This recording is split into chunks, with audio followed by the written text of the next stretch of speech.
Hello everyone, welcome to channel learn with ease. आज का topic है accounting for partnership firms fundamentals. Fundamentals का मतलब है बेसिक्स। पार्टनरशिप फर्म्स के बेसिक्स क्या है, तो आज के लेसन में हम समझेंगे पार्टनरशिप डीड के बारे में। पार्टनरशिप डीड है क्या, इसके प्रोविजंस क्या है, अगर ये नहीं है तो क्या प्रोविजंस होंगे। क्वेश्चन नंबर 1 सॉल्व करेंगे और ये है आपका चैप्टर नंबर 1 डीके गोयल की बुक से, class 12 accounts online sessions. Online classes के लिए आप मुझे इस नंबर पर व्हाट्सएप कर सकते हो, अपना नाम और क्लास। टेलीग्राम पर भी फॉलो कर सकते हो। अगर आप टीएस ग्रेवाल बुक को फॉलो कर रहे हो, उस बुक के क्वेश्चंस भी सॉल्व चाहते हो, उसके सॉल्यूशंस चाहते हो, तो इसी चैनल की प्लेलिस्ट को क्लिक करो। आपको न्यू एडिशन टीएस ग्रेवाल 2024 के सॉल्यूशंस अपलोडेड मिलेंगे। कम्युनिटी सेक्शन में एमसीक्यूज मिलेंगे क्विज की फॉर्मेट में, और एमसीक्यूज के सॉल्यूशन शॉर्ट्स में। तो बहुत कुछ है चैनल पर, विजिट द चैनल। अच्छा लगे तो शेयर और सब्सक्राइब जरूर करना। तो आज हम समझेंगे कि पार्टनरशिप की कैरेक्टरिस्टिक्स और फीचर्स क्या है, पार्टनरशिप है क्या। क्लास 11 में हमने समझा था एक ओनर होता है, एक ही पर्सन बिजनेस को चला रहा होता है, उसे हम प्रोप्राइटरशिप कहते हैं। लेकिन जब एक से ज्यादा पर्सन मिलकर के बिजनेस को चलाएंगे, वो क्या कहलाएगी, पार्टनरशिप। और जब ज्यादा लोग मिलते हैं और बिजनेस चलाते हैं, तो उनके बीच में क्या होना चाहिए, एग्रीमेंट। जो भी काम होगा म्यूचुअल अंडरस्टैंडिंग के साथ होगा, जिस पर सब एग्री होंगे वही काम किया जाएगा, वही डिसीजन लिया जाएगा। यहाँ पर हमारा बिजनेस एग्जिस्ट होना चाहिए, मतलब कि सोशल वर्किंग के लिए नहीं, या किसी सोशल गैदरिंग या सोशल चीज को करने के लिए आपका जो पार्टनरशिप है। जैसे कोई गेम में पार्टिसिपेट किया और उसमें आपने अपने फ्रेंड के साथ पार्टनरशिप कर ली, वो आपका इस पार्टनरशिप में कवर नहीं होगा। हम बात कर रहे हैं बिजनेस वाली पार्टनरशिप के बारे में, कि जहां पर पार्टनरशिप बिजनेस के लिए की जा रही है, और बिजनेस है तो प्रॉफिट मोटिव होना चाहिए। लॉस तो आप नहीं चाहोगे ना, तो प्रॉफिट मोटिव विद बिजनेस जहां पर होगा, वहीं पर हम पार्टनरशिप एक्ट और पार्टनरशिप के बारे में बात कर रहे हैं। प्रॉफिट है तो सभी पार्टनर्स में डिस्ट्रीब्यूट भी होना चाहिए, सिर्फ एक के पास नहीं होना चाहिए। और ये जितने भी पार्टनर्स है आपस में क्या रिलेशनशिप रखते हैं, प्रिंसिपल और एजेंट। मतलब कि अगर कोई पार्टनर डील कर रहा है, डिसीजन ले रहा है फर्म के लिए, बिजनेस के लिए, तो वो सभी के लिए बाइंडिंग है। वो एक ओनर की तरह बिहेव कर रहा है, तो बाकी सब उसको फॉलो करेंगे, उस चीज को प्रॉपर वर्कआउट करने के लिए वर्किंग करेंगे। इस तरह से कोई भी partner as a principal working कर सकता है। तो सभी पार्टनर्स जब डील करते हैं तो वो ओनर है और बाकी सब उसके लिए एजेंट है, एक दूसरे के लिए बाइंडिंग है। सब एक दूसरे को फॉलो करते हैं और सभी एक दूसरे के लिए डिसीजंस भी लेते हैं। यहाँ पर बिजनेस सभी भी कैरी ऑन कर सकते हैं या कोई एक भी, ये आपके ऊपर डिसाइडेड है। आप डिसीजन लेते हो, आप अपनी एक्सपर्टाइज के अकॉर्डिंग पार्टनर्स को उनका वर्किंग दे सकते हो, कि अगर आप इस फील्ड में एक्सपर्ट हो तो आप इस ऑपरेशन को संभालो। क्या सभी भी बराबर बराबर हिसाब किताब देख सकते हैं। यहाँ पर पार्टनरशिप फर्म और पार्टनर्स का अलग अलग एक्सिस्टेंस नहीं है। यहाँ पर पार्टनर्स और पार्टनरशिप फर्म एक ही है।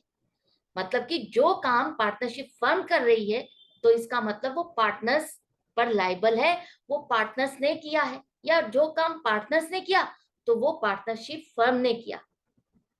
कल को अगर कोई लाइबिलिटी आती है, मान लो कल कोई लाइबिलिटी आ जाती है, पार्टनरशिप फर्म की कोई लाइबिलिटी आ गई, और कोई पार्टनर कहते हैं कि ये तो फर्म की लाइबिलिटी है, मेरी तो है ही नहीं, मैं क्यों पे करूं। वो ऐसा नहीं कह सकता। जो लाइबिलिटी पार्टनरशिप फर्म की है, उसके लिए सभी पार्टनर्स बाइंडिंग है। उसको वो ये नहीं कह सकते कि मैं इससे अलग हूं, ये बिजनेस है, मैं तो इससे अलग हूं। तो ऐसा नहीं कहा जा सकता। और अगर पार्टनरशिप की एसेट है, तो वो भी इन सभी पार्टनर्स की है। तो सेपरेट एग्जिस्टेंस नहीं है, लाइबिलिटी एसेट सभी पार्टनर्स और पार्टनरशिप फर्म एक ही बात है। यहां तक आपने समझ लिया। अब समझते हैं, हमने अभी बात की थी एग्रीमेंट की। जो एग्रीमेंट है वो आपका रिटर्न भी हो सकता है और ओरल भी।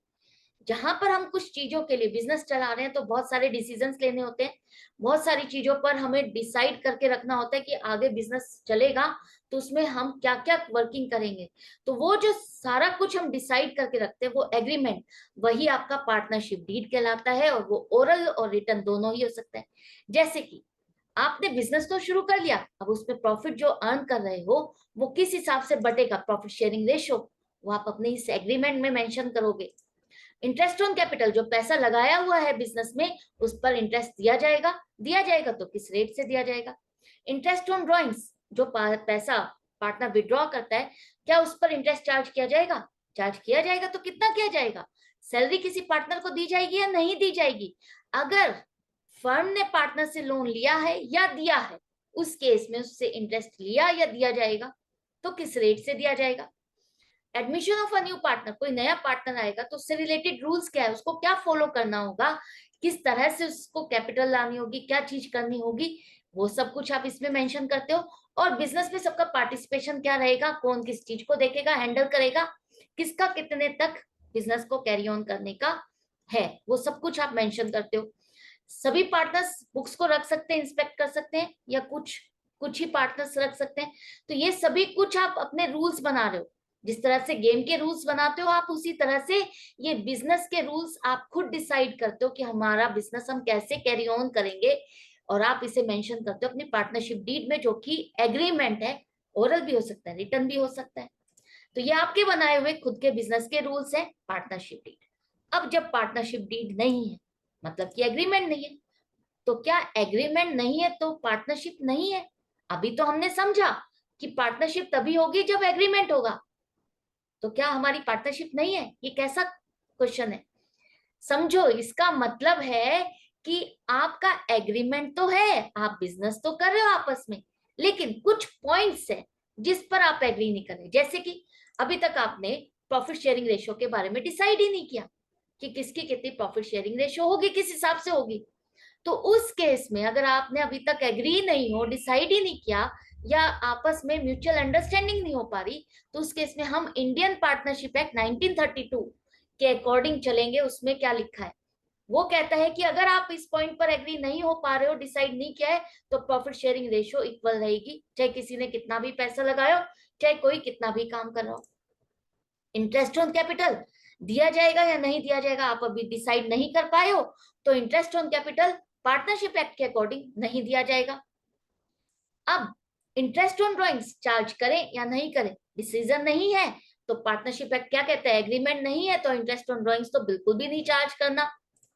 सैलरी टू अ पार्टनर, ये भी डिसाइडेड नहीं है, आप डिसाइड नहीं कर पा रहे हो, म्यूचुअल अंडरस्टैंडिंग नहीं है कि पार्टनर्स में सैलरी दी जाए या नहीं दी जाए उनकी वर्किंग के लिए, तो पार्टनरशिप एक्ट क्या कहता है? तो सैलरी नहीं दी जाएगी पार्टनर्स को। एग्रीमेंट है, आपने डिसीजन लिया हुआ है, तो ही सैलरी दे सकते हो, अदरवाइज नहीं। इंटरेस्ट ऑन लोन, ये सबसे इंपॉर्टेंट पॉइंट है जिस पर मैक्सिमम स्टूडेंट्स गलती करते हैं। यहाँ इंटरेस्ट ऑन लोन किसके बारे में बात की जा रही है? इंटरेस्ट ऑन लोन दोनों तरह का लोन हो सकता है, फर्म भी ले सकती है, फर्म दे भी सकती है। यहाँ पर हम बात कर रहे हैं जब फर्म ने पार्टनर को लोन दिया है, लिया है। जब फर्म ने पार्टनर से लोन लिया है, लाइबिलिटी है फर्म के लिए, फर्म ने पार्टनर से लोन लिया, उसको उस पर इंटरेस्ट देना है या नहीं देना, इस पर आपका डिसीजन नहीं है, तो उस केस में क्या करें? ये इंटरेस्ट नहीं देंगे, नहीं। ये पार्टनरशिप एक्ट कहता है कि अगर आपने लोन लिया है, फर्म ने लोन लिया है पार्टनर से, तो उसको 6% पर एनम तो मिनिमम रेट है जिस पर आपको इंटरेस्ट देना ही देना है। अब आप कहते हो, मान लो एग्रीमेंट है, हम एग्रीमेंट बना लेते हैं। इंटरेस्ट ऑन लोन, ये बहुत इंपॉर्टेंट पॉइंट है, ध्यान से सुनो। अगर आपका एग्रीमेंट बना हुआ है और उस एग्रीमेंट में 5% पर एनम का रेट लिया है, या 6% से लेस आपने रेट मेंशन किया है, तो क्या वो अलाउड है? नहीं। अगर आपका एग्रीमेंट है और एग्रीमेंट में आपने 6% से कम का रेट स्पेसिफाई किया है, तो वो अलाउड नहीं है। पार्टनरशिप एक्ट कहता है मिनिमम रेट है 6% पर एनम, ये तो आपको उस पार्टनर के लोन पर उसको देना ही देना है। बेशक आप अपने एग्रीमेंट में 6 से ज्यादा रेट मेंशन करो, ज्यादा पर आप लोन पर इंटरेस्ट दे सकते हो। अगर आपने 10%, 9% जो भी मेंशन किया एग्रीमेंट में, तो हम उस इंटरेस्ट ऑन लोन को 9% या 10% के हिसाब से देंगे जो आपने एग्रीमेंट में मेंशन किया। लेकिन एग्रीमेंट नहीं है तो आपको 6% पर एनम तो आपको इंटरेस्ट ऑन लोन देना ही देना है। ये बात थी लाइबिलिटी वाली। अब बारी आती है जब फर्म ने पार्टनर को लोन दिया, फर्म ने पार्टनर को लोन दिया तो क्या होगा? एसेट हो गई। इस एसेट पर, इस लोन पर क्या फर्म इंटरेस्ट चार्ज कर सकती है? कर सकती है, जब उसने आपस में एग्रीमेंट बनाया है, पार्टनर्स के बीच में एग्रीमेंट है। अगर एग्रीमेंट नहीं है तो फर्म उससे इंटरेस्ट चार्ज नहीं कर सकती। इवन 6% पर एनम भी नहीं कर सकती, 1% भी नहीं कर सकती, बिल्कुल भी नहीं कर सकती। क्लियर हो गया? तो 6% पर एनम का रेट डिसाइडेड है only for the liability case, कि जब फर्म ने लोन लिया है पार्टनर से।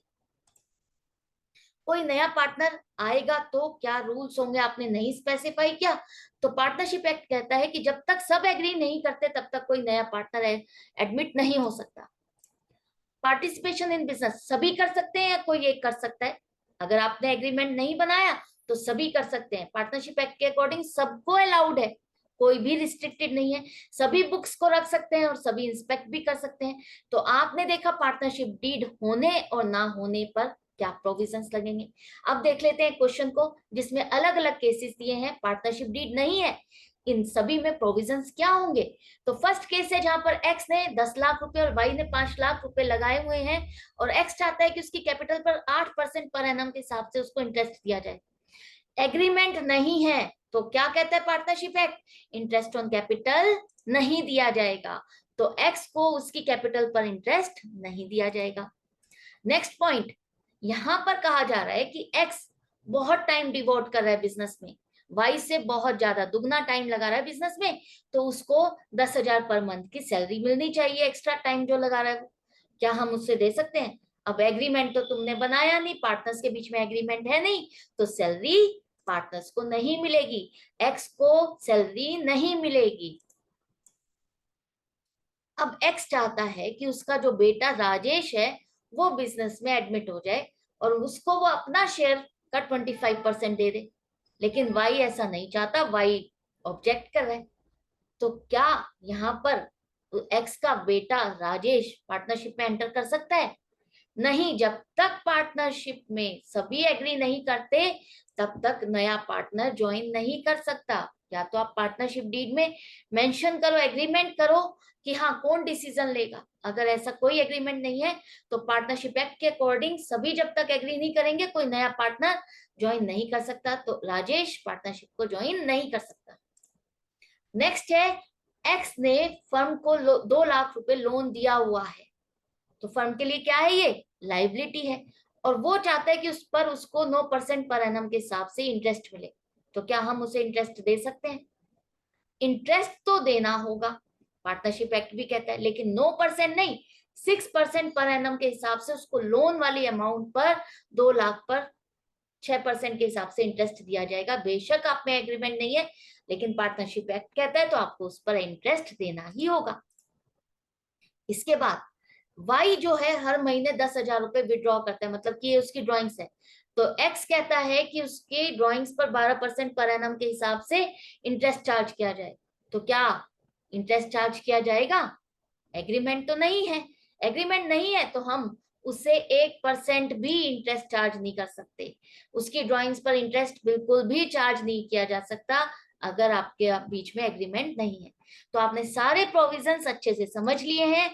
आई होप आपको अच्छे से क्लियर हो गया। तो मिलते हैं नेक्स्ट वीडियो में नेक्स्ट क्वेश्चन के साथ। आपको मेरे साथ बने रहना होगा। Good bye and take care.